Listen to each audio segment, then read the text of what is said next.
So the drama in the banking sector, the collapse of Silicon Valley Bank, has a lot of Americans concerned about how to protect their money.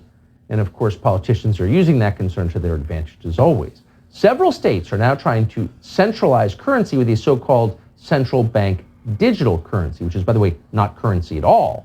It's software. But they're going to do it for your own good. Obviously, this is a tool of total social control. If they control your money, if they can zero out your bank account with a keystroke, then you have no autonomy. They control you. Well, in the state of South Dakota, legislators just passed a bill that would have changed the definition of money to exclude cryptocurrency, and that would put the state on a path to centralized digital currency. South Dakota's governor, Kristi Noem, the only governor we're aware of who's paying attention to this, vetoed that bill. She joins us tonight to explain why. Governor, thank you very much for doing this first and for coming on. Why did you do it? You're obviously under pressure not to veto it, but you did. Why did you?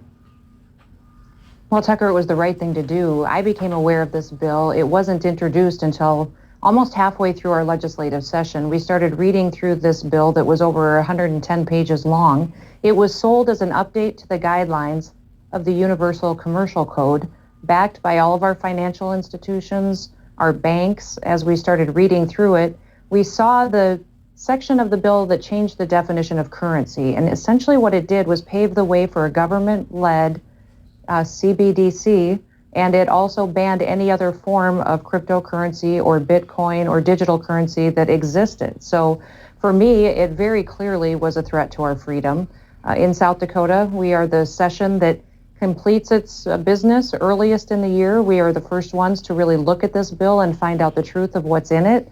And I did veto that bill. I'm asking my legislators to change their minds, to make the right decision and help me kill this bill once and for all. But I'm telling you, Tucker, we've got the same language coming to over 20 other states. I believe it's to pave a way for the federal government to control our currency and thus control people. It should be alarming to everyone, and it's being sold as a U.C.C. guidelines update.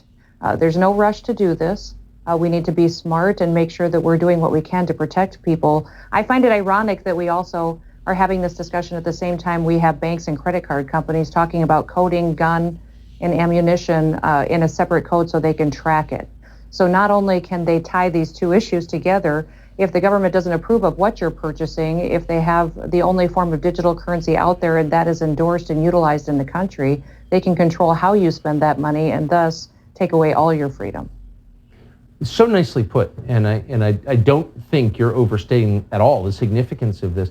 Really quickly, do you think, and you want to give everyone the benefit of the doubt on their motives, but do you think that legislators in your state understand what this bill was actually designed to do? I don't know if they read it, Tucker. That's what is alarming to me, is it was over 110 pages long, and they were told by lobbyists that they had listened to for the last 20 years that it's fine. It's just a regulation update. This is what we do, is adopt federal regulations. But if you start reading it, you see in there is a redefinition of currency, that it says government CBDCs are okay if they're run by the government, but any other form is then banned. It is clearly a change for how people's assets are utilized. It clearly limits the freedom of people to use other forms of currency that they may choose to if it is a digital currency. And it is clearly putting power into the hands of government. If anything we should have learned the last several years is the government can't be trusted. Bill Tucker, what I was surprised by was that, the bills that have made it to my desk this year, people think about South Dakota being conservative and being a very Republican state. The first bill I had to veto was a tax increase. Now this has made it to my desk. We've got other challenges as well. I really hope that what you've done inspires other governors. Appreciate your coming on tonight. Governor Kristi Noem of South Dakota. Thank you.